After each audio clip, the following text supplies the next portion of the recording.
Olá, boa noite. Boa noite a todos, todas e todes. Bom, Boa noite, pessoal. muito bom tê-los por aqui novamente. Eu sou a Gislene, eu sou psicanalista, docente no Instituto de Psicanálise de IEB, que está nos assistindo nos dois sentidos nessa travessia. Eu sou uma mulher branca, com os cabelos curtos, grisalhos. Estou com óculos rosa e preto. Ao fundo, tem uma estante com livros, uma planta e algumas imagens de mulheres pretas. Hoje é o nosso terceiro encontro, mas o quarto vídeo, né, Ju? O quarto vídeo. Como nós tivemos problemas com as gravações, né, do primeiro e do segundo, nós fizemos novamente todo o conteúdo e foi disponibilizado no canal do YouTube do Instituto. Isso foi colocado no grupo, mas se alguém não teve acesso, nós disponibilizaremos novamente. O Ju hoje dará sequência àquela série de slides que diz sobre Paul Preciado. Sejam todos muito bem-vindos. De antemão, já agradecemos a presença, o interesse. Sintam-se à vontade para perguntar. Eu só vou solicitar que vocês usem essa mãozinha que tem por aqui, porque sinaliza e fica mais fácil de saber quem se posicionou por primeiro. Ok? Então vamos lá, Ju. Boa noite, pessoal. Eu sou o Ju, sou uma pessoa trans masculina não binária, branca, tenho cabelo curto, tô de moletom marrom e hoje, então, a gente vai dar continuidade a essa série de encontros, essa leitura guiada que a gente tem feito, né? Hoje com a gravação funcionando, felizmente. Então, essa daqui vai ser mais rápida, vocês não vão ter que esperar. Peço desculpas ali pelo problema que a gente teve. Mas agora eu já coloquei aqui no chat os links e eles também estão lá no nosso grupo. Mas se alguém entrou de fora e não tiver, depois também pode me mandar mensagem e eu envio novamente. A gente fez uma divisão, como a gente falou, em três, né? Então entendam que o segundo ele é o final do primeiro encontro e o início do segundo encontro, né? E aí o terceiro é todo do segundo. E aí hoje a ideia é a gente ver os demais slides. Então eu vou começar compartilhando aqui minha tela. Entrou em tela cheia para vocês? Sim, Perfeito. Então, eu vou fazer uma contextualização do que a gente viu. É, no último encontro, nós falamos um pouco sobre, já além do que foi falado no primeiro, onde a gente analisou um pouco da história, né, desse livro, que foi uma palestra, né, feita pelo Preciado, na França, em razão de um colóquio sobre as mulheres na psicanálise, em 2019, e mais tarde deu origem a esse livro que está publicado no Brasil pela editora. é, Deixa eu voltar aqui que eu esqueci. É, Pela editora Zahar.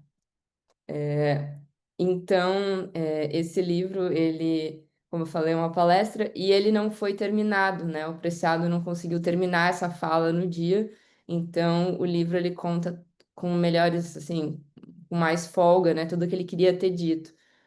E o que ele vai falar nesse momento é basicamente convidar a psicanálise a não ficar mais presa, né, a essa epistemologia da diferença sexual, é, que é uma forma artificial de dividir a vida, né, de recortar a vida. E sim, se abrir a uma crítica política das suas práticas, né, de forma que se questionasse de fato, né, todas as linguagens e o reforço que a psicanálise faz quando ela não se critica a esse regime da diferença sexual, né? E essa pré-leitura que se faria, né, dos pacientes e depois uma patologização desses pacientes, à medida que é, estes não se identificavam com gênero decidido ao nascimento, ou tinham corpos com os quais não se identificavam, ou então uma sexualidade desviante. Então, todos esses tipos de subjetividades, de vivências, né, seriam questionados, né, em vários níveis de patologização. E isso, essa prática não corresponde mais ao que o mundo exige, né, hoje, a partir dos grupos minoritários, da luta política, do feminismo, das pessoas intersexos, direitos das pessoas LGBTQIAPN+, então, que a psicanálise teria que se atualizar, né, dessa forma. E aí, no segundo encontro, a gente começou, então, a falar um pouco, de fato, sobre a psicanálise, né, e aí, hoje, é exatamente isso que a gente vai continuar fazendo. Então, a psicanálise, o Preciado continua falando que ela não é uma crítica a essa forma de entender o mundo, mas sim uma forma de ajudar os enormes custos que essa psicológicos e uma violência que esse regime teria sobre essas pessoas, né? Porém, feito a partir dessa linguagem e dessa estrutura, né? Só pensando um exemplo, o complexo de Édipo, né? Que basicamente vai dizer, né? Que primeiro que é um ponto que também o Preciado vai citar, uma certa passada de pano para a sexualização infantil, né? Vai trazer ali para que supostamente esse menino estaria, né, em amor à mãe e essa menina estaria em amor ao pai, e que teria que, claro, dentro da lógica binária e dentro da lógica heterossexual, né? E que essas crianças teriam que se haver com essas questões de modo, isso a grosso modo, né? Só analisando assim de forma bastante rápida o complexo de Édipo, e que mais tarde elas teriam que se haver com essas questões e aceitarem seus lugares dentro da família, né? O Winnicott vai um pouco além, fala que existe aí uma capacidade de relaxamento da pessoa que entende essa que por não ter uma potência ainda sexual, essa criança ficaria tranquila porque o pai seria o protetor dessa mãe e não o menino, né? E ele não precisaria, né, fazer. Então, que ele conseguiria viver isso a partir do pai, né, da figura do pai. E para além dessa linguagem toda muito complicada, né, tem também toda a binariedade e a heterossexualidade esperada dessas pessoas dentro dessas ideias. Então, a psicanálise ela seria quase como se fosse um analgésico, mas que ao mesmo tempo que contribui para a dor, né, ou para a raiz da dor. Ou seja, ela ajudaria essas pessoas, os custos que esse regime vai ter, porém contribuindo, né, na medida que não se critica. E aí, diante de uma psicanálise despolitizada, vamos precisar de uma clínica radicalmente política que comece com um processo de despatriarcalização e descolonização do corpo e do aparelho psíquico, né? Nessa necessidade de que não existe, ele não vai necessariamente dizer como essa psicanálise tem que ser, eu acho que nem era o propósito, mas vai convidar que se repense, né? Que a psicanálise se pense. Eu vou ter que tirar um pouquinho aqui, que senão eu não vou ver o texto. Pronto. Se vocês levantarem a mão, podem me avisar, que daí eu abro aqui para paro de falar. Então, um exemplo de como não basta flexibilizar, ou por que o Preciado não vai falar de inclusão, porque, por exemplo, quando a gente fala que hoje a gente pode, por exemplo, ampliar as noções de figura materna e figura paterna, dizendo coisas como, que parecem muito bacanas, né, num primeiro momento, mas dizendo coisas como que o pai poderia ser qualquer pessoa, o papel do pai, o papel da mãe, né, a figura materna, né, e paterna poderiam ser desempenhados por qualquer gênero, de qualquer sexualidade, não teria nada a ver com essas questões. Porém, esse movimento vai tratar apenas o sintoma, né? A psicanálise ela ainda vai continuar operando a partir dessa lógica binária que estrutura o inconsciente, segundo essas categorias historicamente marcadas por relações de poder patriarcais, coloniais e políticas. Ou seja, ela foi construída dentro disso. Então, a gente precisa desconfiar da própria construção da psicanálise, e não apenas tentar neutralizar os efeitos, né, dela. Então, não se trata apenas de redefinir quem pode ocupar esses lugares, mas interrogar os pressupostos teóricos que vão sustentar a ideia da psicanálise, senão ela continua reproduzindo os mesmos regimes que ela está buscando problematizar. Então, ele vai falar que ele não está ali com animosidade, que ele foi analisado, psicanalizado, ele fala, ele foi paciente, né? Ele fala freudianos, kleinianos, lacanianos, guattarianos, mas não fala de winnicottianos, né? Achei até engraçado, porque poderia ter sido talvez uma psicanálise um pouco mais é, ou um pouco menos agressiva, talvez um pouco mais acolhedora, que ele talvez não tenha experimentado, mas ele está dizendo isso não de uma posição de estrangeiro, que eu acho que é a parte que mais importa aqui, uma posição externa, né, à psicanálise ou ao espaço, o setting analítico. Ele está dizendo como se ele fosse um monstro deitado no divã, né, não sei se todo mundo sabe, mas deitado naquele sofazinho, né, que se costuma ter dentro dos consultórios de psicanálise, ou seja, estaria sendo um monstro analisante, né, analisado, né, um paciente, ou seja, então ele experimentou para poder estar falando. E ele vai contar uma coisa muito legal, que o sucesso ou o fracasso das análises dele, ou seja, se deu certo ou deu errado, dependia em grande parte não da lealdade dos analistas a Freud, Klein ou Lacan, mas ao contrário, da infidelidade, da sua criatividade para sair da jaula, né? Ou seja, os analistas que conseguiram com ele acolhê-lo e criar com ele uma análise subversiva aos grandes autores. E para isso, claro, ninguém está dizendo que você não tem que conhecer, né, as teorias, mas ir um pouco além, né, resolver os problemas do nosso tempo, na medida que esse é um problema do nosso tempo, né? O problema, entre aspas, eu digo, é uma questão do nosso tempo, a transgeneridade. Os que conseguiram foram exatamente aqueles que subverteram. Então, em alguns casos, né, essa recuperação dependia da capacidade de escapar e fugir da norma da psicanálise. E aí ele cita um exemplo de uma vez que o analista tentava por todos os meios livrar do que ele pensava ser as múltiplas formas de fetichismo que ameaçavam a minha sexualidade feminina. O que ele viu como desvios fetichistas constituíram para ele as experiências fundamentais para uma nova epistemologia da vida sexual, além da dicotomia homem-mulher, pênis-vagina, penetrador-penetrado. Eu acho muito bacana essa parte, porque o primeiro texto do Preciado é um manifesto contrasexual, que é um livro bem curtinho. Infelizmente, a edição original dele, da N-1, que está toda ilustrada pela Laerte, e tem o objeto livro, ele é interativo, ele tem um buraco ali que é muito sugestivo, né, relacionado ao livro. Ele está esgotado, infelizmente, mas a Zahar relançou o livro numa edição um pouco mais modesta, mas ainda assim vale a pena. E nesse livro, em grandes, assim, de forma bastante resumida, ele vai falar sobre como o recorte dos órgãos ditos sexuais é um recorte orientado para o capital, orientado para a produção de novos trabalhadores, de força de trabalho, né, de novas pessoas, ou seja, orientado para a reprodução. E que toda a questão do BDSM, toda a questão da subversão sexual sugerida por ele, está exatamente em evitar esse recorte, né? Perceber que esse recorte tem um objetivo, ele veio a troco de algo, né?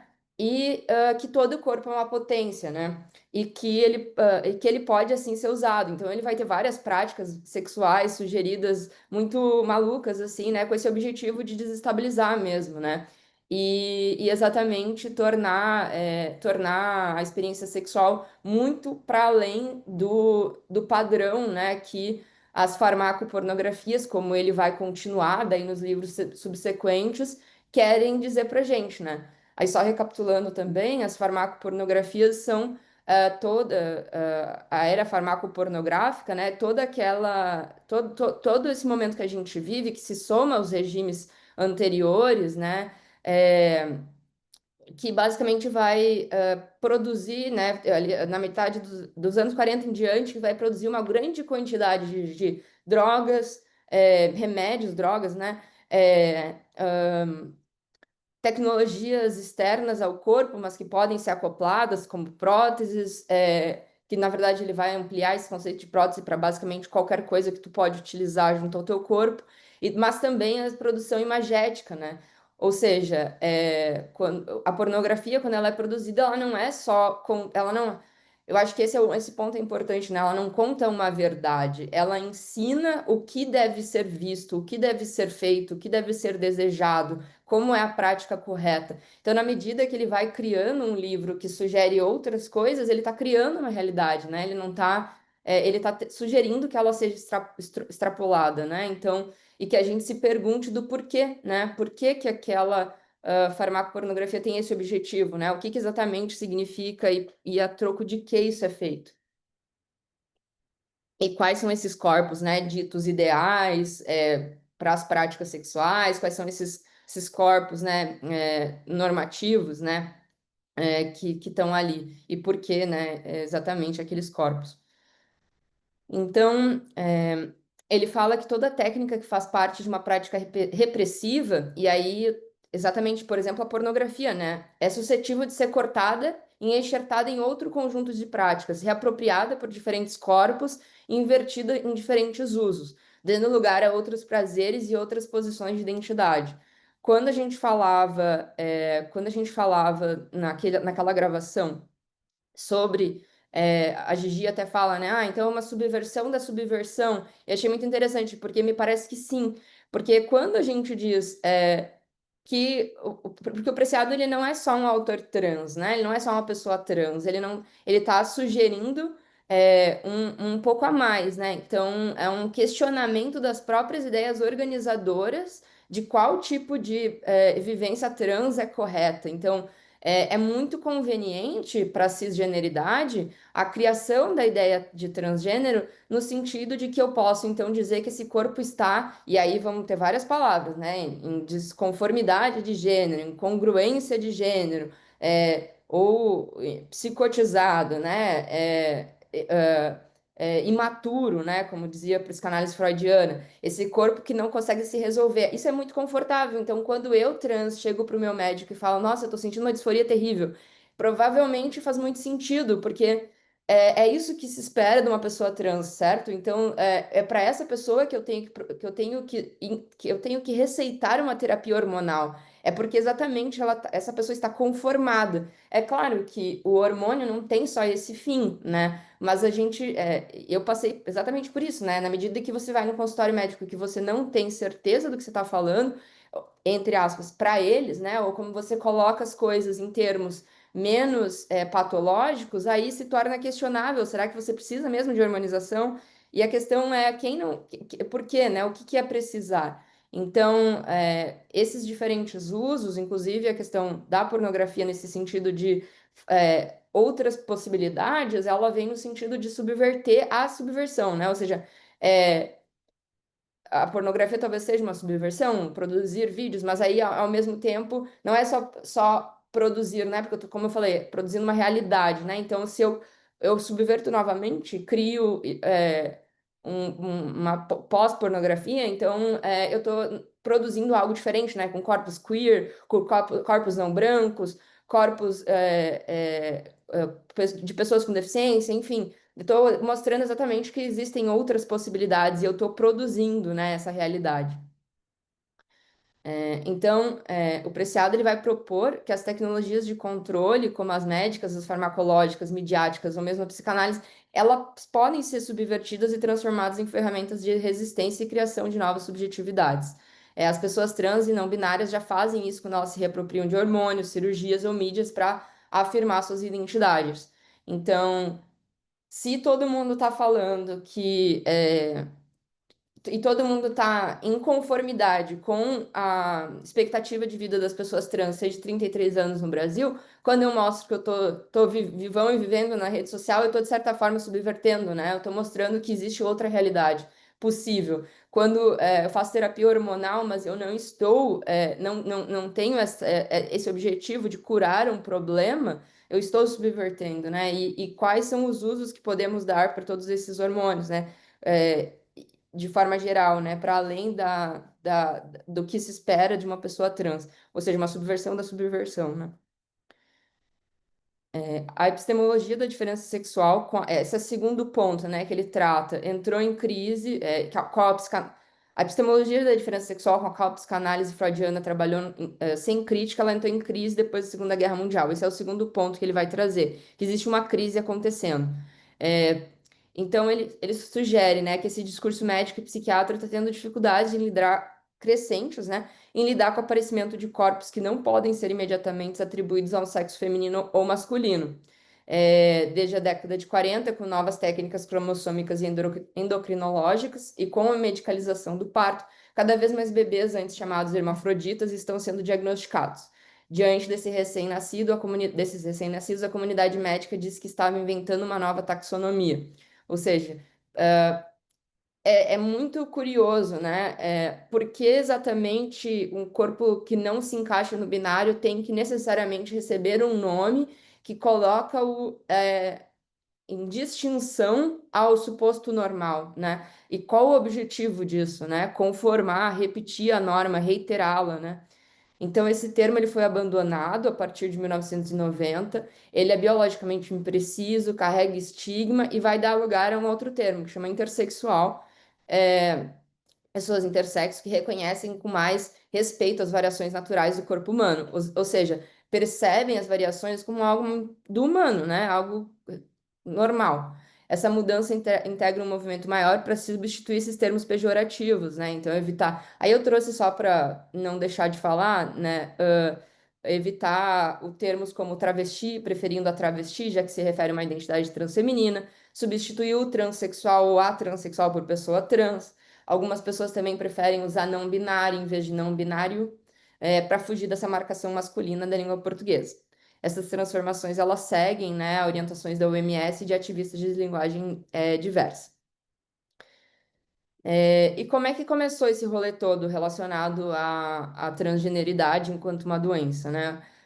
O psiquiatra infantil, esse John Money, ele trabalhando na Universidade John Hopkins, nos Estados Unidos, sob a supervisão de Lawson Wilkins, ele, fundador da endocrinologia pediátrica, ele vai deixar de lado a noção de sexo como uma realidade anatômica e inventa o gênero. E o que, que ele queria com essa invenção desse termo? Para se referir à possibilidade de produzir tecnicamente a diferença sexual, né? A noção moderna de transexualidade também aparece em 1947 e 60. Então, é, existe um caso específico, né, do Money relacionado a um casal, eram gêmeos, e aí um casal que leva esses gêmeos para ele, eles tinham feito uma cirurgia no menino, e deu errado e ele tinha perdido parte do pênis. Então, nisso, ele decide ter uma ideia brilhante, que é transformar esse menino numa menina.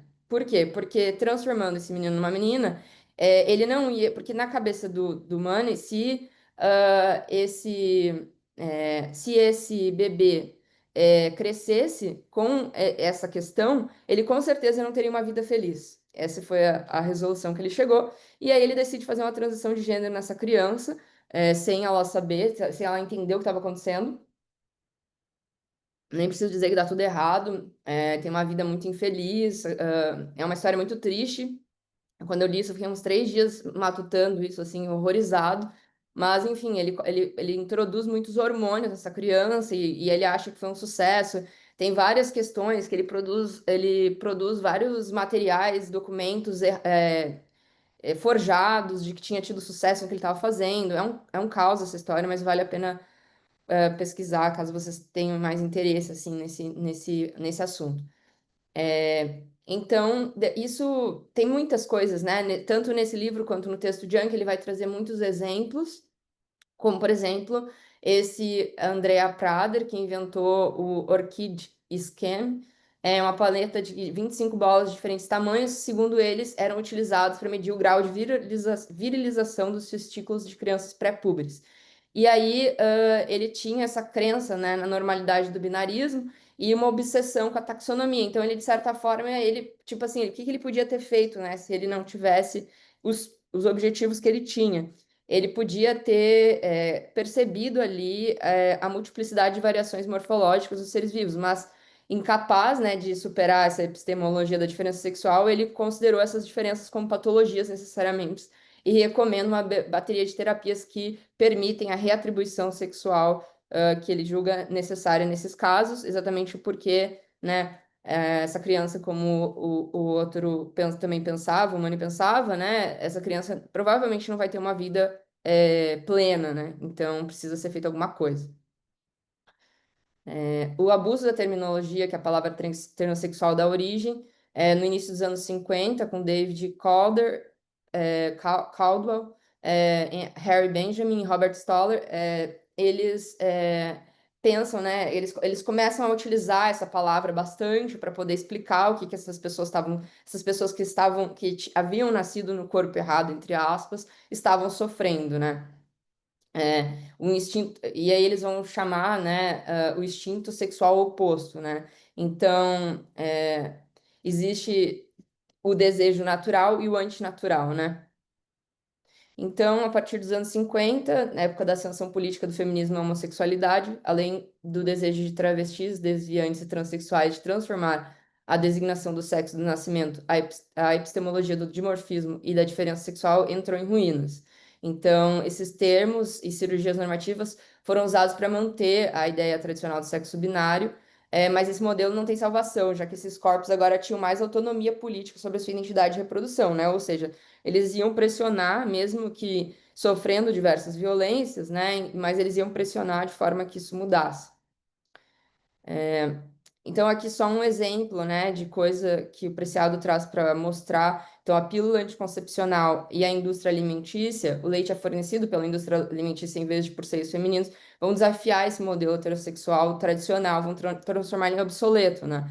Então, em vez de criar uma nova compreensão dos corpos e desejos, então a ciência e as políticas da época elas vão tentar forçar essa manutenção desse modelo por meio dessas intervenções cirúrgicas, hormonais, tecnológicas apoiados pela indústria farmacêutica e médicas, né? Ou seja, a ideia é, já que está colapsando, ao invés de nós criarmos uma nova estrutura, uma nova possibilidade, não, a gente reforça o sistema, né? Então, mas vai ficando cada vez mais curioso e mais engraçado, porque vai ficando cada vez mais difícil, né? Mais impalpável, assim, como boa parte dessas certezas, né?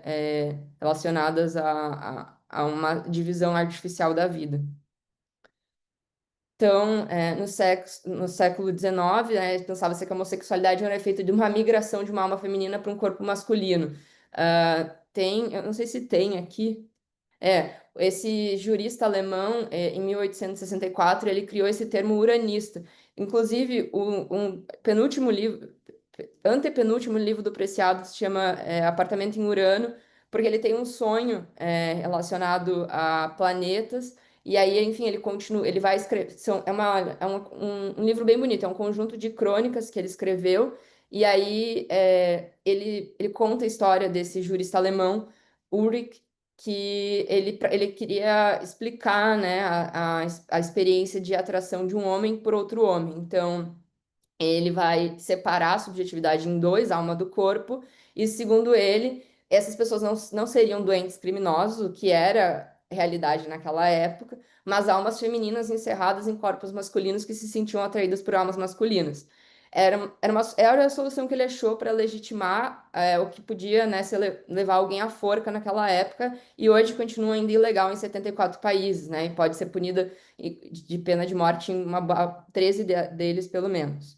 E por que que ele fez isso? Ele não estava falando os uranistas, ele estava falando eu uranista, né? E aí, porque ele, né, diante ele foi condenado à prisão por ter alguns livros ali proibidos, e ele estava falando isso diante de um congresso de 500 juristas. E aí ficou uma coisa muito louca, assim, alguns não queriam que ele falasse, que prendessem, outros dizendo que ele tinha que falar assim, que eles queriam ouvir mais sobre aquilo, e, enfim, né, a voz dele foi ouvida de certa forma. É, então, esse foi o primeiro ponto, assim, né? O primeiro formato de entendimento da homossexualidade que ele mesmo bola, mas que depois, né, vai ter uma outra acepção. Então, o Preciado vai falar que a migração, ou seja, de uma alma feminina para um corpo masculino ou vice-versa, é sempre complicado, seja entre Estado-nação ou entre corpos e almas, né? Então.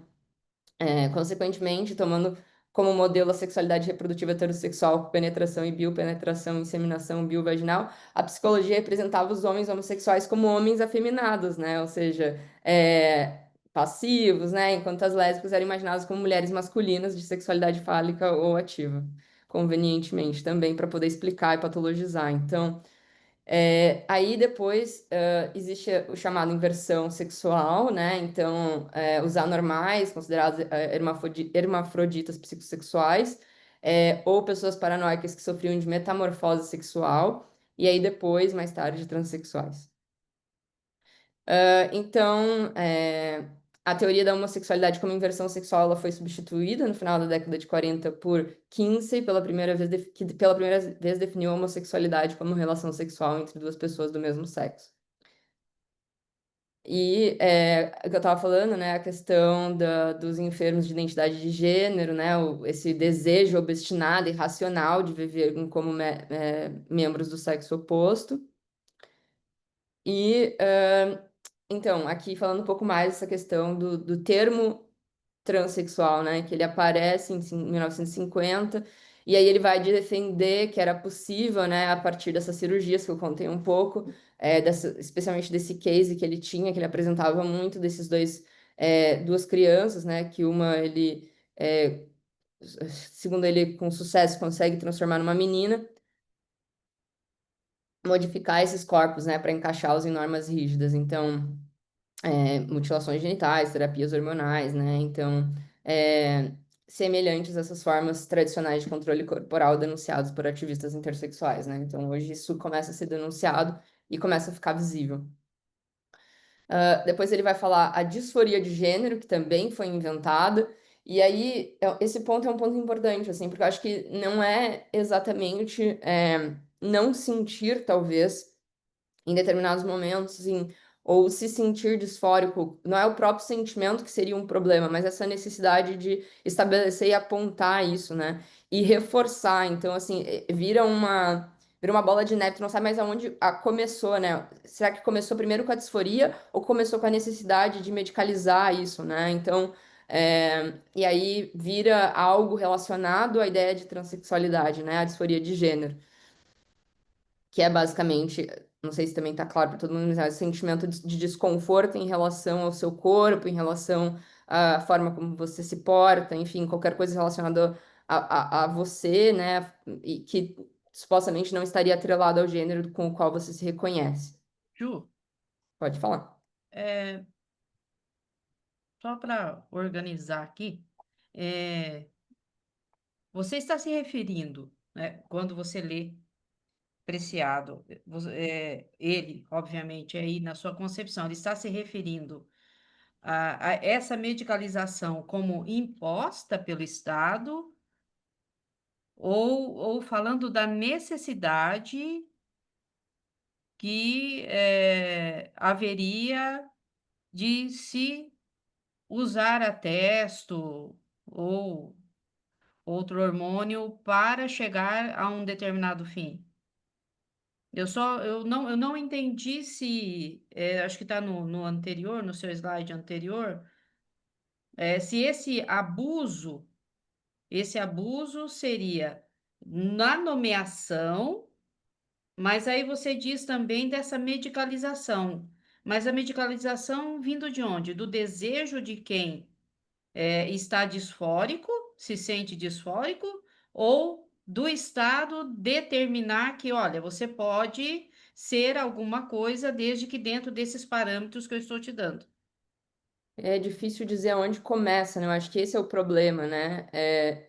Por isso que a ressalva que eu estava tentando fazer era nesse sentido, de que eu acho que o problema não é a disforia, não é o sentimento a partir do sujeito, mas como dizer se ele começou no sujeito ou ele começou a partir do olhar do outro, né? É meio, se torna quase impossível. Eu acho que isso é uma outra situação que isso acontece, que eu acho que isso dá para ser pensado, é quando na escola existe um conto, porque a gente vai falar que toda instituição é uma instituição de controle de gênero. É isso que o Preciado vai entender, né? De controle de gênero. Então, lá no início, quando ele falou que ele desenhou ele com a amiga dele casados, e aí gritaram sapatona nojenta e tal. Quando isso acontece, esse bullying acontece em relação a sua sexualidade, a sua identidade de gênero, você perde aquele momento da sua própria percepção. E aí você não consegue mais dizer aonde isso começou. E acho que isso é uma perda bastante triste, assim, né? E a mesma coisa relacionado às questões de disforia de gênero, né? O nome foi criado para nomear, ou o nome foi criado para necessariamente dizer que isso é uma coisa patológica. O nome foi criado para nomear ou para esperar que você tenha essa condição se você é trans. Onde que uma coisa começa e onde que a outra termina? É difícil de dizer, né? Mas uma coisa é certa, existe um papel que é esperado que você desempenhe em consultório quando você chega com o desejo de transição hormonal, de cirurgias, enfim. Eles chamam isso de gatekeeping, né, nos Estados Unidos, essa ideia de manter essa porteira muito bem é, guardada para que só alguns possam acessar. E aí não faz sentido nenhum, né? Porque você sabe o que que você tem que performar, sabe? Você sabe o que que você tem que dizer. E é isso, você vai chegar e vai poder falar isso, mas se perde completamente a noção de onde isso começou, né? Então, e para além disso, eu acho que um outro ponto que tu citou, que eu acho que também é verdade, é que é conveniente aí as pequenas diferenças, né? Para que eu consiga definir a minha feminilidade, a minha masculinidade natural, é confortável que aquele que está em desconformidade, ele tenha alguma questão, que não seja normal o que ele está sentindo.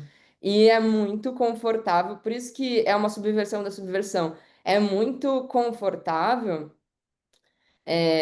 um trans binário e incongruente de gênero, para quem quer que aquele trans seja uma pessoa com dificuldades, seja uma pessoa trans enquanto patologia. É muito confortável pensar a transgeneridade dessa forma. E a gente vê pessoas trans falando às vezes algumas coisas nesse sentido. Ah, eu falei para minha família que eu nasci assim, que Deus me fez assim, ou qualquer coisa do gênero, porque é mais fácil das pessoas entenderem, né? Ou dizer que eu odeio meu corpo, é mais fácil de entenderem. E tudo bem, eu acho que é um fenômeno bem curioso, assim, né? De usar isso talvez a favor, né? Mas como estratégia de explicação. Mas eu acho que é esse ponto, né? Eu acho que existe uma higienização da ideia da transgeneridade nesse sentido, sabe? Higienista, assim, no sentido de que, do contrário, na verdade, do patológico, né? Eu sei como você deveria ser para você ser de fato trans, né? E tá bem longe de mim, né? Eu, normativo de gênero, por exemplo. Então, vira uma coisa meio complicada de você dizer onde uma coisa começa e onde a outra termina, sabe? E gera esse sentimento de que provavelmente uma coisa contribui com a outra, não tem muito como escapar. Seria um paradoxo. É um paradoxo. E aí, se fôssemos deixar isso que conversamos em dois aspectos, e eu não sei se é possível, aqui é uma pergunta. a primeira situação seria, se não houvesse essas designações no nascimento, talvez não haveria necessidade de se modificar externamente, haja vista que haveria liberdade de se viver da forma que quisesse. Talvez estejamos dentro do paradoxo novamente, tá? Mas só essa é a primeira situação. A segunda situação seria: se você se apresenta num consultório, para tomar o hormônio masculino, dito masculino, se eu me apresento para tomar o hormônio feminino ou vice-versa, enfim, as dosagens de hormônios e as suas nomenclaturas, elas predispõem também a uma situação externa. Então, eu desejo que você, Ju, se está tomando a testo, daqui a um ano você esteja no meu consultório com aparência masculina. É isso. Se você dosar essa testo para que você se sinta bem, sem necessariamente usar uma designação, usar essa nomenclatura dada e voltar ao meu consultório sem a aparência que é dada socialmente, então eu posso te questionar. Não é hora de aumentar a testo? Olha, está baixa. Uhum. Seria isso? Então, não seria da escolha do paciente. Seria quase que uma imposição médica. Acho que é conveniente, né? De novo, é uma coisa conveniente para o médico.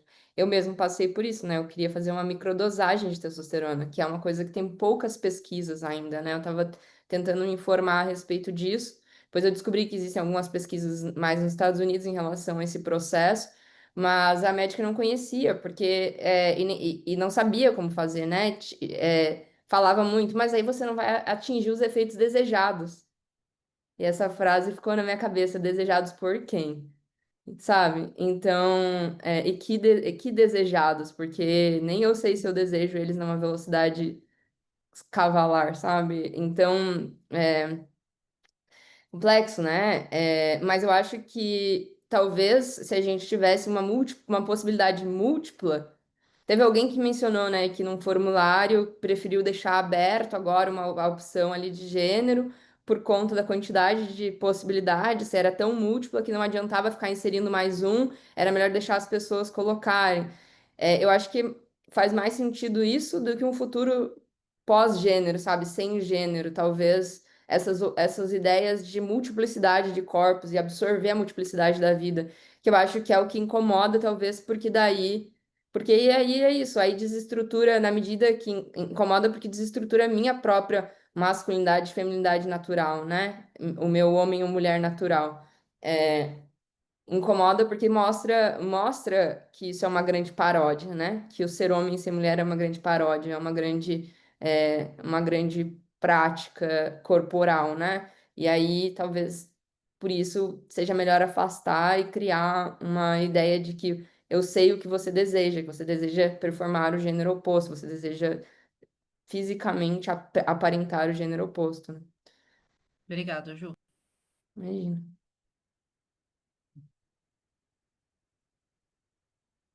É, a ideia, então, aqui ele vai falar um pouco disso, né? Que a ideia de que uma pessoa transexual deve ser heterossexual. E a pergunta grotesca e insistente, transoperada ou trans não operada? Que alguns de vocês devem se perguntar enquanto me escutam, é resultado desse quadro psicopatológico. Ou seja, a expectativa de que uma pessoa trans queira fazer uma operação é, e que essa frase é bem clássica, né? Assim, ela é bem ruim e bem, mas tu virou X para gostar de não para não necessariamente gostar do gênero oposto, né? Ou seja, é esperado uma heterossexualidade dentro da tua transgeneridade, por mais maluco, né, que isso seja. É, não seria, né? Enfim, a pessoa pode se autodenominar heterossexual, mas de certa forma, enfim, é meio complexo, né? Não seria necessariamente, porque seria uma pessoa trans, mas de certa forma essa expectativa é o que ele se refere a essa ideia psicopatológica, né? Do próprio perguntante, nesse caso. Então ele fala, essa frase eu acho muito legal. Sanar-lhes a dúvida. Fui operado, removi com muito cuidado e durante longas sessões políticas, práticas e teóricas o aparelho epistêmico que diagnostica meu corpo e minhas práticas como patológicos. E vocês, queridos psicanalistas, já foram operados? É genial, né? Essa ideia de que. E ele já tinha construído, ele já vinha, né? Ele já vinha construindo isso, porque ele tem uma outra muito boa, que ele diz que a primeira cirurgia ela acontece ao nascimento, ou até antes, já no útero, né? Uma cirurgia simbólica de definição daquele sexo-gênero, né? Então, essa frase já estava cozinhando há algum tempo nas obras dele. Então, aí ele vai entrar nas questões mais lacanianas, que aí eu até abro, se alguém tiver conhecimento, seria muito legal ouvi-los, até ouvir contrapontos mesmo, né?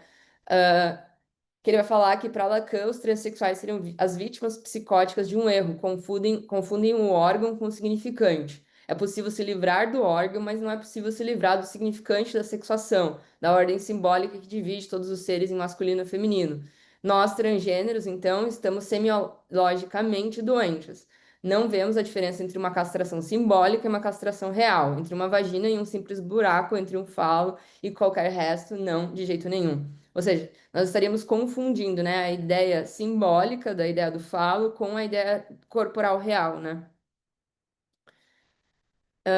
E aí, enfim, vai continuar, né, citando mais exemplos que eu acho que são muito legais, que vão tornando isso muito rico, né? Assim, vão comprovando, né? Então, ele vai falar que em 89, uma psicanalista, Catherine Miller, publica que qualquer processo de transição de gênero é uma tentativa desesperada e psicótica de ir além dos limites da realidade da diferença sexual, né? Então, ela vai dizer que o corpo trans é um corpo hediondo, grotesco, uma encarnação ridícula e monstruosa, né? Que só uma pessoa mentalmente doente poderia preferir ao seu corpo saudável e original.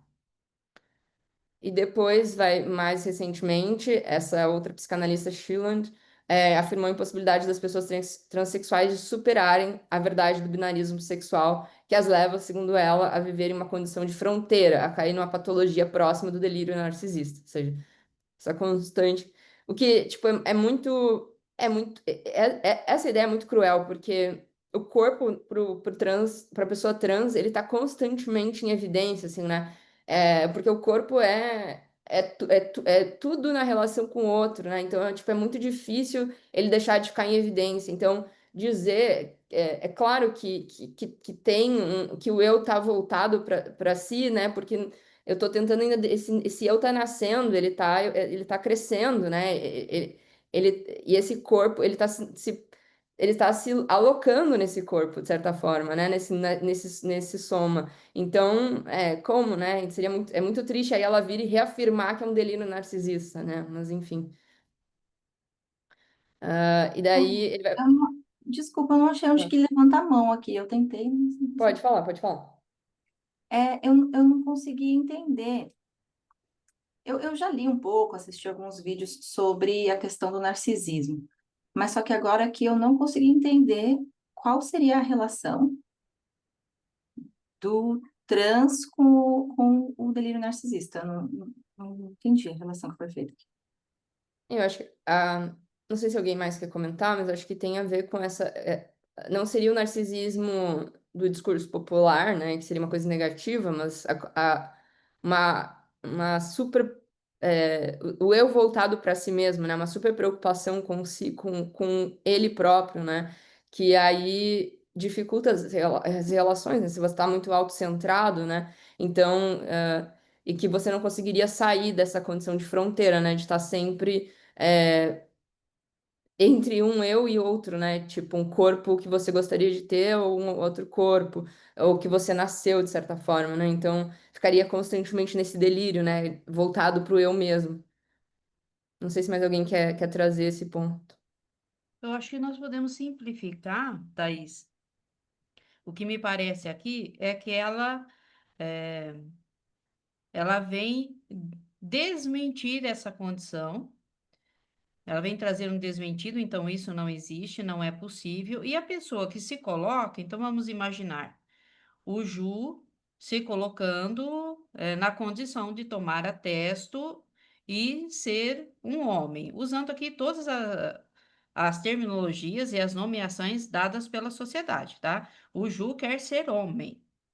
O que ela está dizendo é que o Ju, embora faça isso, ele sempre estará numa borda, num limite, numa fronteira, olhando para Ju. Então, a Ju, menina, vai se transformar no Ju, menino, mas ela olha para isso como uma condição que não é possível e, portanto, está ali num limite que ela vai chamar de um delírio. Ora, seria uma menina, ora seria um menino, mas não é possível a transição. Então, é uma forma de patologizar também, né? De psicotizar. Psicótico, está num lugar psicótico, oscilando entre uma coisa e outra. Eu acho que talvez soasse um pouco mais próximo dessa forma.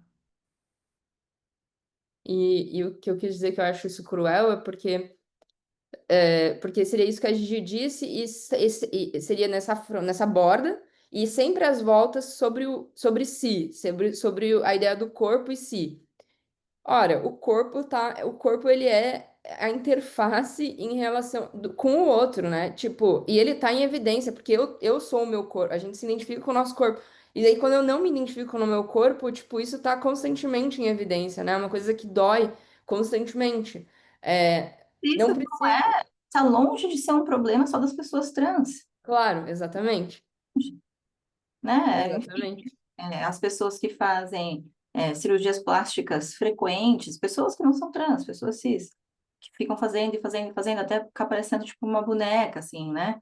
Uhum. De tão inconformados, insatisfeitos, né, com o corpo.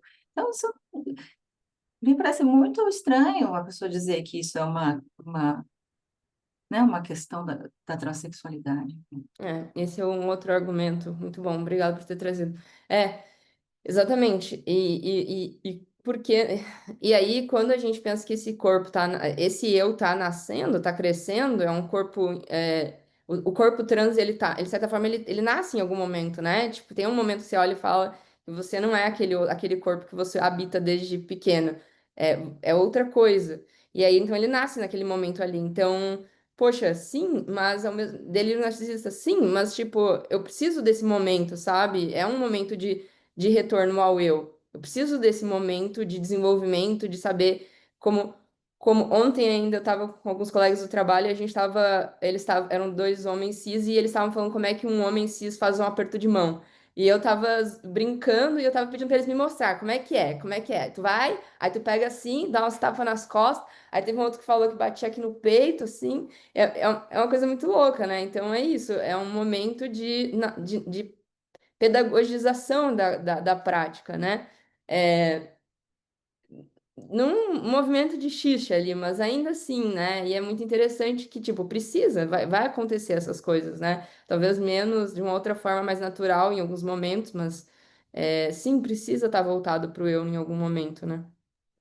E é interessante, Ju, só para complementar, né? Se a gente está falando desse delírio narcisista, dessa volta para esse eu e dessa criação desse mundo, de um mundo interno para que tenha um outro eu olhando para o eu e sempre tem um eu, como trouxe a Thaís, quando isso se dá em, nos gêneros já dados socialmente, quando é um homem, né? Um masculino fazendo a harmonização, muda totalmente o rosto, o corpo, e não é um trans, não transicionou para nada, né? Quando é feminino, também, né? Então, tem essa possibilidade, tem essa autorização social, por sinal, é bem-vinda agora, estimulada aí pela indústria, né, da indústria farmacológica, enfim, mas isso só vai trazer uma questão mesmo quando é uma travesti,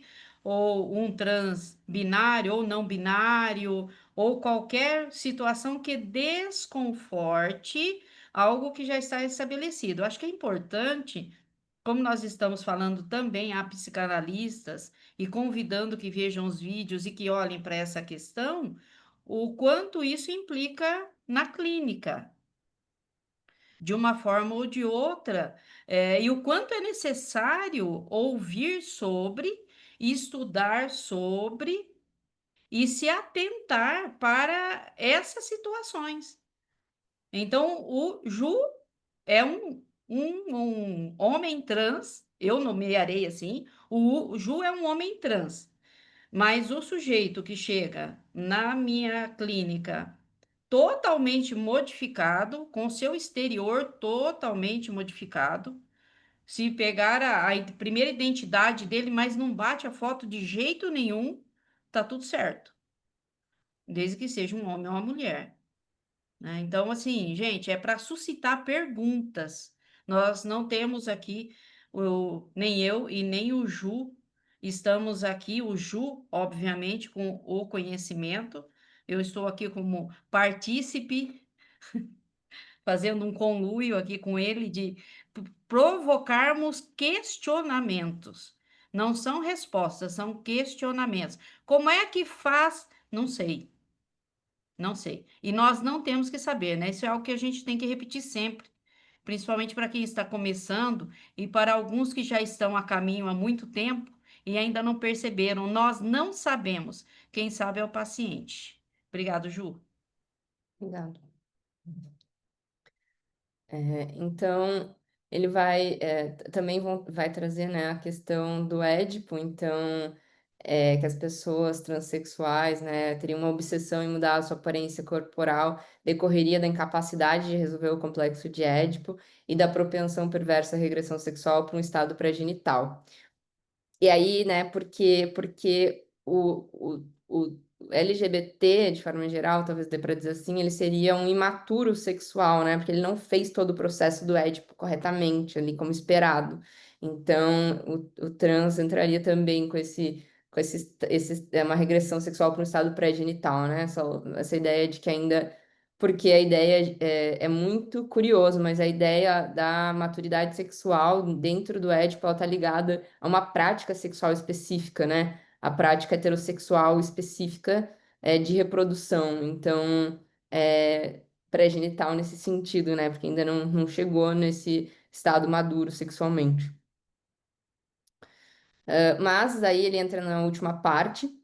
A partir de 1950 começa a crescer então os movimentos de emancipação das mulheres heterossexuais, despatologização da homossexualidade, a comercialização da pílula contraceptiva, né, que tem um início é, questionável ali de contenção da.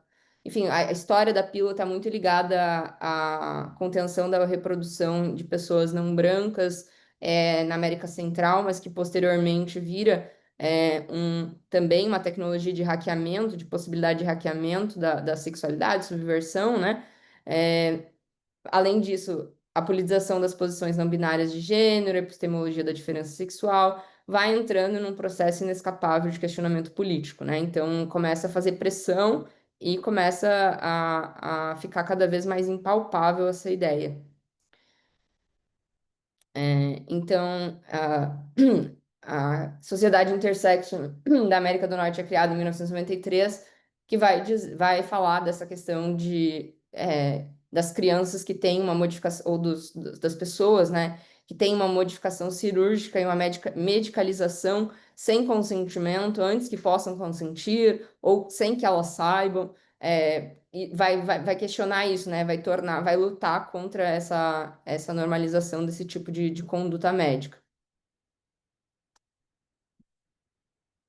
E aí, no mesmo ano, a Anne Fausto Sterling vai publicar um artigo que já foi bastante debatido, né? Inclusive, ela mesma comenta o próprio texto, ela não esperava que tivesse tantos olhares para isso. Ela vai dizer que existem pelo menos 5 sexos. E aí depois ela vem e fala que esses 5 era só um número. Ela queria dizer que, na verdade, existiam muito mais, né? Então, e que precisaria se todos esses para respeitar a integridade desses corpos com variações morfológicas e genéticas, né? Então, para conseguir dar conta de explicar, né, essa diversidade de corpos.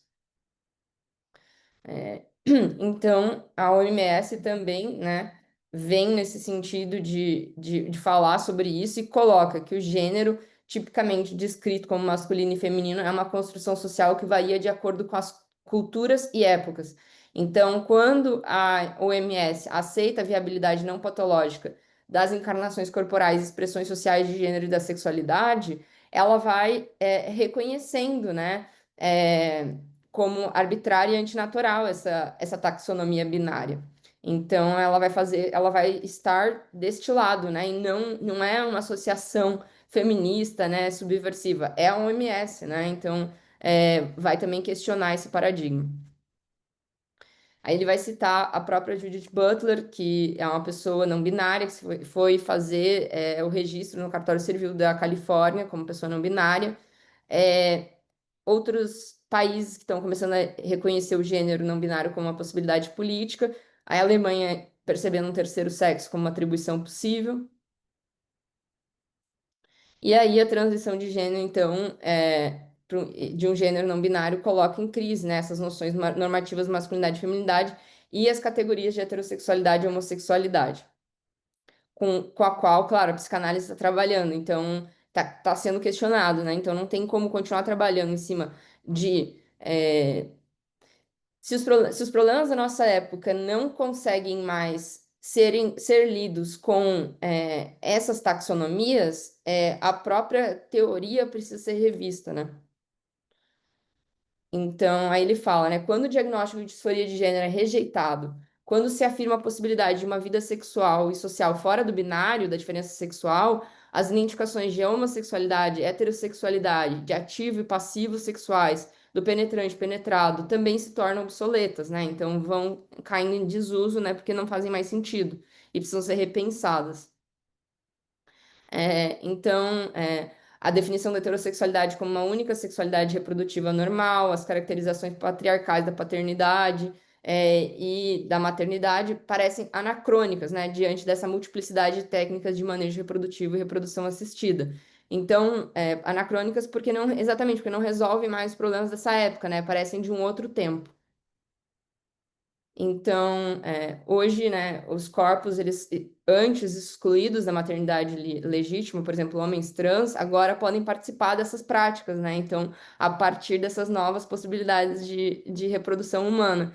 Então, começa a se ter representatividade visual, né, para gente, dessas pessoas fazendo valer as possibilidades que a tecnologia traz, né? E não só a tecnologia para assistir o binário e os corpos considerados hegemônicos, né, ali, e sim todos os tipos de pessoas. Então, ele sugere que nos próximos anos a gente vai ter que desenvolver uma epistemologia capaz de responder à multiplicidade radical dos vivos e que não reduza o corpo e sua força reprodutiva heterossexual e que não legitime a violência heteropatriarcal e colonial. Então, ele fala que que quem está ouvindo, né, os psicanalistas que estão escutando, são livres para acreditar nele ou não, mas acredite pelo menos nisso, a vida é uma mutação em multiplicidade.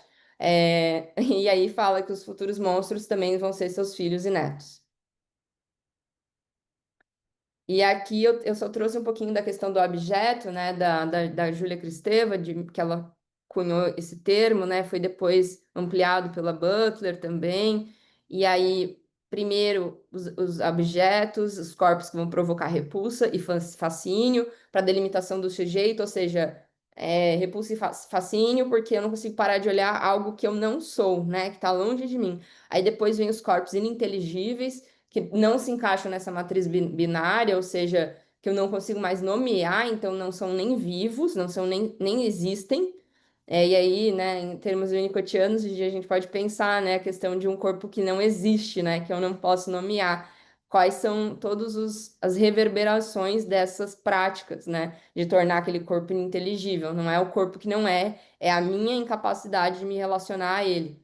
Então, não é uma rejeição individual, mas um mecanismo constitutivo da própria norma. Então, é a linguagem que não dá conta e os guardas da linguagem neutra, né? Que tentam barrá-la de ser utilizada, tentam fazer chacota, enfim. E aí ele vai dar um giro radical. vai dizer que esses monstros são materialização de outros futuros possíveis. Eles não buscam a assimilação, mas eles desestabilizam, fazem uma destabilização ativa das normas que os excluíram. Então, por isso que é uma subversão da subversão, né? Não é o pedido de me inclua, não é um pedido de inclusão, é um grito que desestabiliza a própria norma que organiza não só eu como monstro, mas você como normal, né? Você como ser humano. E aí a gente tem que fazer alguma coisa disso, porque estamos ambos desestabilizados, né? Não funciona mais nem para mim, nem para você. E aí ele vai falar que, né, esses processos vão levar a mudanças enormes, né, tecnológicas, sociais, visuais, sensoriais, e vai comparar as mudanças que levaram ao regime geocêntrico da física aristotélica para um regime heliocêntrico, né? Ou seja, mudanças que aconteceram, né, a máquina a vapor, enfim, tipos móveis, vai levar essa mudança que está acontecendo agora para 20ª potência, né? Uma ideia de algo que vai mudar completamente a forma como a gente se relaciona entre pessoas e organiza as pessoas, né? Então, ele vai falar, né, que a internet, a física quântica, a biotecnologia, a robotização do trabalho, a inteligência artificial, enfim, vão estar precipitando mudanças sem precedentes em direção a essa invenção de modalidades alternativas de existência. Aí a gente pode falar, né, da Ferrão, que fez aquela obra que foi citada pela Thais no encontro passado, né, que ela não satisfeita com o passado, que não existiam mulheres lésbicas não brancas visíveis, não existia registro material dessas pessoas, ela foi lá e criou, porque agora a gente tem inteligência artificial e a gente consegue, então, por que não, né?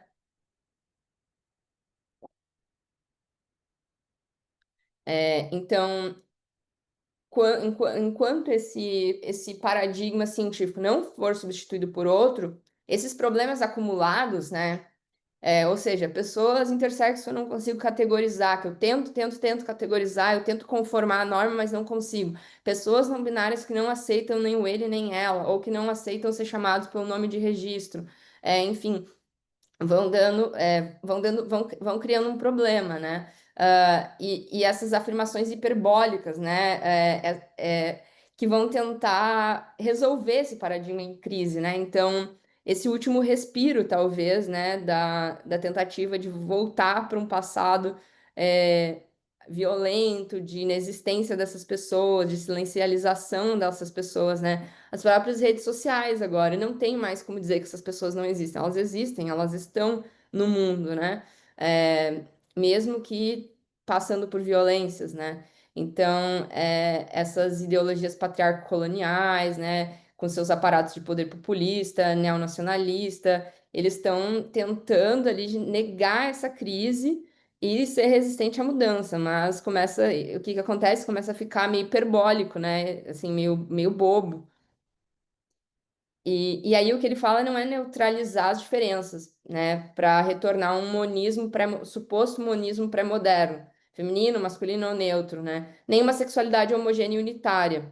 E também não é uma simples inversão de hierarquias, né, tipo, agora as pessoas trans vão dominar, não tem nada a ver. Ele está falando de uma proliferação de práticas e de formas de vida e uma multiplicação de desejos capazes de se desdobrar além do prazer genital que aí conecta com aquela ideia do manifesto contrasexual, né? Então ele está questionando a própria prática sexual aqui.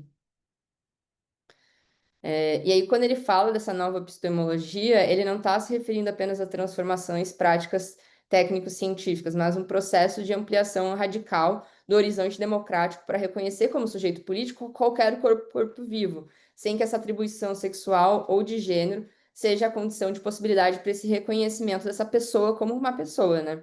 E dar a ela poderes políticos, né? Acessos, enfim. Então, ele vai dizer para os psicanalistas, né, que cabe a eles decidir se eles querem permanecer, né, de um lado do discurso patriarcal e colonial e reafirmar a universalidade da diferença sexual e da reprodução heterossexual, ou entrar conosco, esses mutantes, monstros, né, desse novo mundo, num processo de crítica e invenção de uma nova episteme, que então, necessariamente, a psicanálise vai ter que passar, porque ela fala com a linguagem, ela organiza, né, ela pensa as relações, ela pensa o próprio sujeito, então não tem como a psicanálise ficar alheia a isso, né? E à medida que ela vai analisando, ela também vai construindo uma verdade, né? Então ela precisa se preocupar com isso. Então essa nova crítica vai criar uma coisa nova, né? Uma forma nova, e aí é esse convite de criar uma nova clínica, né, que ele está fazendo. Porque hoje esses corpos outrora monstruosos, produzidos pelo regime patriarcal colonial, eles falam e produzem conhecimento sobre si mesmos, né? Então, a rede social é só um exemplo. Acho que esse é o foco, né, do porquê que eu achei tão interessante, assim, de repente tu começa a ver as pessoas nas redes se colocando, mesmo que elas sofram muito hate, assim, só para citar um exemplo, né? Quando o Júpiter teve aquele recorte que acabou vazando num canal de extrema-direita, se autodenominando boiceta. Nossa, era uma palavra que já existia há muito tempo, mas de repente a extrema-direita percebe aquela palavra e acha aquilo péssimo, né? E ele começa a sofrer muito, muito ódio na rede social, né? Ameaças, enfim, foi um caos esses momentos, né? E aí, só que não tem mais como parar, né? Porque esse monstro, entre aspas, ele tá falando, ele não vai parar, não vai parar. Ele consegue, agora ele tem canais para isso, né? Ele consegue ter voz. E no fim, eles estão dando voz a essa pessoa, né? Por mais que através do ódio. Ju, Pode falar. só para novamente aqui, eu achei muito interessante quando ele diz assim que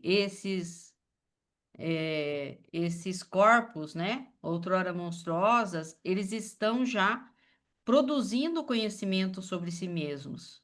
Eles falam e produzem esse conhecimento. Então, se nós pensarmos que a psicanálise é a escuta, não deveria haver dificuldade, né? Uhum, Então, onde está a resistência? uhum, Será que está no paciente ou no psicanalista?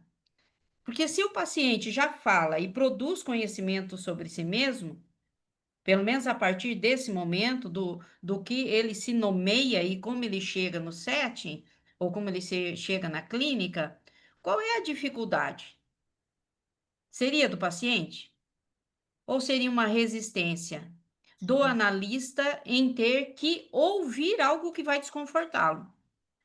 Que necessariamente fará com que ele olhe para alguns posicionamentos, para valores, para conhecimento, demandará que enfrente agora os seus monstros, os seus, porque o que está ali à sua frente já não é.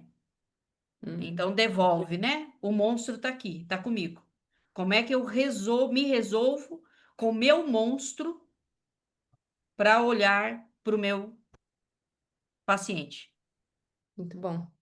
E eu acho que se a gente pensa assim, winnicottianamente, a questão daquele paciente trans que tem uma transidentidade que está nascendo, ele precisa ser falado, né? A criança precisa ser falada, no sentido de que antes dela falar, ela é falada, ela é constituída pela fala dos pais, né? Então, quando eu não autorizo e patologizo e não sigo o que está sendo falado, eu estou fazendo uma violência, né, bastante grande, assim, em relação àquela psique, né? Aí, aqui só falando, né, a questão da Lauretis, que vai falar um pouco sobre como o cinema, a fotografia, eles não retratam, eles produzem, né, a sexualidade, o gênero, quem pode ser visto e como. Então, não é uma verdade da imagem, né, mas quem tem poder na criação desses códigos visuais e como esses regimes foram historicamente construídos para separar o normal do objeto, né? Por isso que eu estava falando da questão das redes sociais, imagens e discursos sobre si, né? Ali a gente escapa desses filtros normativos e produz sentido próprio nosso, né? A gente cria esses monstros, né? Assim, cria cor e voz, né? Mapeando vozes não binárias nas redes sociais não é dar voz, na verdade, ele é uma coletânea de vozes, porque essas vozes já foram dadas, não fui eu que dei, né? Elas já existem, elas estão falando por si só. Então, ele vai falar, né, que continuar a praticar a psicanálise usando as noções da diferença sexual e com os instrumentos clínicos como o complexo de Édipo é aberrante, né? É a mesma coisa que falar que o mundo é plano, né? Então, não faria sentido.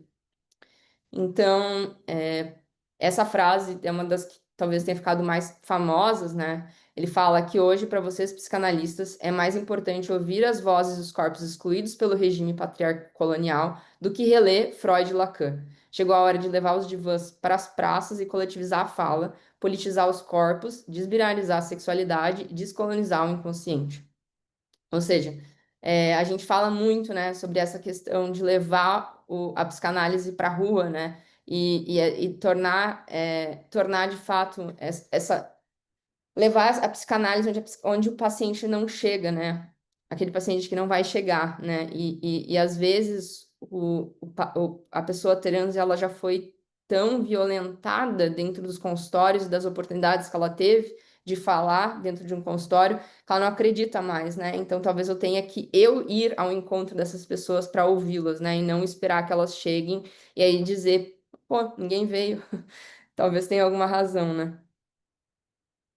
Então ele vai finalizar falando que Édipo livre, junte-se aos monstros, não esconda a violência patriarcal por trás dos chamados desejos incestuosos das crianças, que era o que a gente estava falando, né? Da questão da sexualidade ali do Édipo, que tem uma leitura meio estranha, e coloque no centro de sua prática clínica os corpos e as palavras daqueles, daquelas e daqueles, né? Poderíamos dizer, que sobreviveram ao estupro e à violência patriarcal, que já vivem além da família nuclear patriarcal, além da heterossexualidade, da diferença sexual, e que procuram e fabricam uma saída. A missão dele, então, essa é a vingança do objeto psicanalítico e psiquiátrico, né? Sobre esses dispositivos institucionais, clínicos e micropolíticos que mantêm essa violência das normas de gênero, sexuais e raciais. A gente precisa de uma transição da clínica, no sentido de uma clínica trans, e isso só pode ser feito por uma mutação revolucionária da psicanálise e uma superação crítica de seus pressupostos patriarco-coloniais. Então, uma mudança de posição. O objeto de estudo vai se tornar o sujeito e aquele que foi até agora o sujeito concorda em se submeter a um processo de estudo, questionamento e experimentação. Vai concordar em mudar, né? Desaparece, né, essa dualidade sujeito-objeto e surge em seu lugar uma nova relação que em conjunto leva à mutação e se torna outra. Ou seja, vamos construir juntos, né? Que vai levar a uma outra coisa, com certeza, porque não vai ser mais construído dentro de uma dinâmica de sujeito e objeto. E aí, a psicanálise ela vai ter que escolher, né? Ou continuar a trabalhar com essa velha epistemologia, legitimar o fato do regime patriarcal que sustenta, vai ser responsável pela violência que produz, ou vai se abrir para um processo de crítica política dos seus discursos e práticas. Então, nesse primeiro livro Manifesto Contrasexual, ele propõe pensar a prótese, que nesse caso a gente pode dizer que pode ser o dildo ou o pecker usado por homens trans. O pecker é a prótese realista, geralmente realista, ou então de volume, né, para homens trans ou pessoas transmasculinas, como uma forma de questionar ideias fixas sobre sexualidade. Ele vai se apoiar em debates como falo feminino e inveja do pênis para criticar essa visão tradicional da psicanálise. A Lauretis dos anos 80 também vai criticar Lacan por se manter preso a uma lógica heteronormativa. Mesmo que ele separe as coisas, ele ainda vai colocar o masculino no centro, né?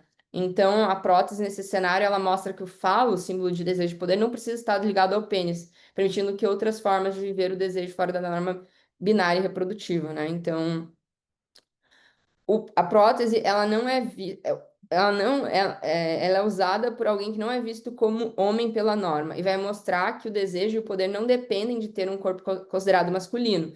E aí podem ser vividos de muitas formas diferentes. Então, por exemplo, uma pessoa transmasculina que usa um pecker pode expressar masculinidade e desejo sem ter um pênis, né? Ou seja, o pecker não é o pênis em si, né? E não é necessariamente uma imitação, é uma outra coisa, pode ser usado por absolutamente qualquer pessoa.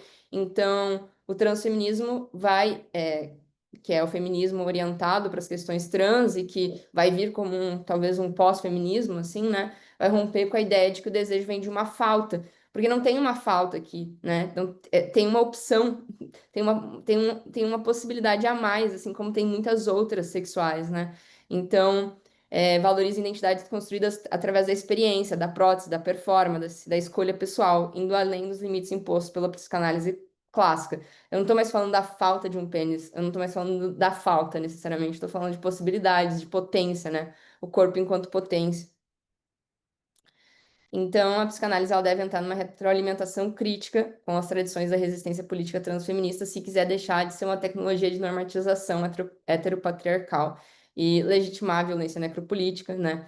Então, psicanalistas para a transição epistêmica, juntem-se a nós, vamos criar uma saída juntos. Está convidando os psicanalistas a participar da criação dessa nova psicanálise, né?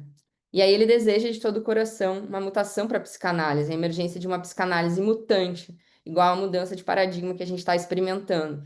Talvez apenas este processo de transformação, por mais terrível e desmantelamento que lhes pareça, mereça ser chamado de psicanálise novamente hoje. Ou seja, que a psicanálise, que era o que a gente estava falando, né? Tipo, se a gente não está escutando, que psicanálise é essa que nós estamos fazendo? Então, esse é o último ponto do livro. E aí eu deixo também, tomou um pouquinho mais de tempo do que imaginava, mas eu queria ainda abrir para perguntas queria que vocês trouxessem também críticas, enfim, né, se quiserem falar. E também ficam aqui os textos que eu utilizei, né? Então, a gente viu partes, quer dizer, a gente viu todo o texto, basicamente, de Eu Sou o Monstro que Vos Fala, peguei quase ele inteiro aqui, por isso que foram tantas páginas. Eu deixei aqui o link para o da tradução da Sarah Wagner York, porque é uma pessoa trans, e aí eu achei interessante que ela fez uma primeira tradução, que não é o da Zahar. Depois tem também o Manifesto Contrasexual, Um Apartamento em Urano e o Texto Junk, que são outros 3 livros que eu utilizei para algumas citações que eu achei que fazia sentido, mas fica também de sugestão caso queiram continuar a leitura. E é isso, obrigado. Ok, Ju. Eu só, antes de abrir para perguntas, deixa eu só fazer uma leitura rápida, o livro do Ju, tá aqui. Mapeando vozes não binárias nas redes sociais. O prefácio é feito pela Sarah Wagner York, e o texto do prefácio, ele diz assim, o textuário, não é mais sobre perda, é sobre o encontro com as possibilidades. E no final do prefácio, ela diz assim: este livro não discute a interseccionalidade intersexo, mas nos convoca a vislumbrá-la. As entrevistas realizadas com pessoas autodenominadas não binárias delineiam um panorama de vivências que se localizam fora do centro e seguem sendo postas às margens, mesmo oportunizando tantos níveis de liberdade que trazem. Era só mesmo para pontuar e corroborar o que o Ju já disse. Então, agora abertos a questões ou considerações. Fiquem à vontade.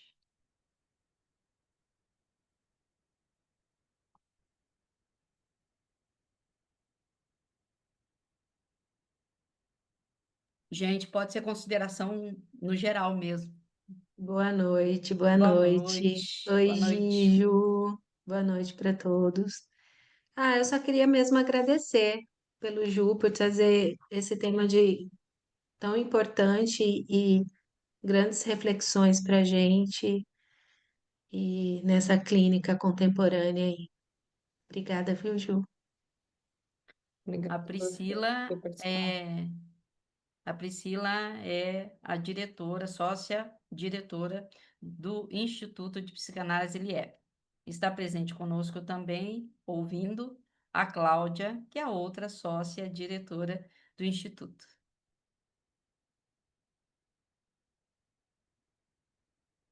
Mais alguém? É, Thaís. eu vou falar uma coisa então, porque é, teve uma coisa de que você falou que você falou assim uma hora que então não é você que sabe, né? É o analisando que sabe. Eu tive 2 experiências de passar com psicólogos, com psicólogas, no caso. Uma é, era de uma linha, é, era da TCC, a primeira que eu passei, não sabia nada de psicologia, de psicanálise, nada. E, e foi uma época bem conturbada, assim, na minha vida, porque ela me trazia sugestões, sabe? E isso me atrapalhava na vida. E, e depois, numa segunda experiência, essa segunda psicóloga era lacaniana e ela não dava nenhuma sugestão. Ela me escutava e me fazia perguntas que eu achava sempre muito muito coerentes com o que eu estava dizendo. E daí resolveu um monte de coisa da minha vida, sabe? Então, me chamou a atenção essa sua fala, assim, e nas minhas duas experiências, eu tive os opostos, assim, nessa situação, e foram, realmente experiências muito diferentes por causa disso, eu acho. É isso. Essa é a distinção entre psicologia e psicanálise, Thaís. Cláudia, eu estava escrevendo. Não, Pri, eu estava escrevendo isso. Estava escrevendo aqui para você, digitando para você, para parar a gravação, por gentileza.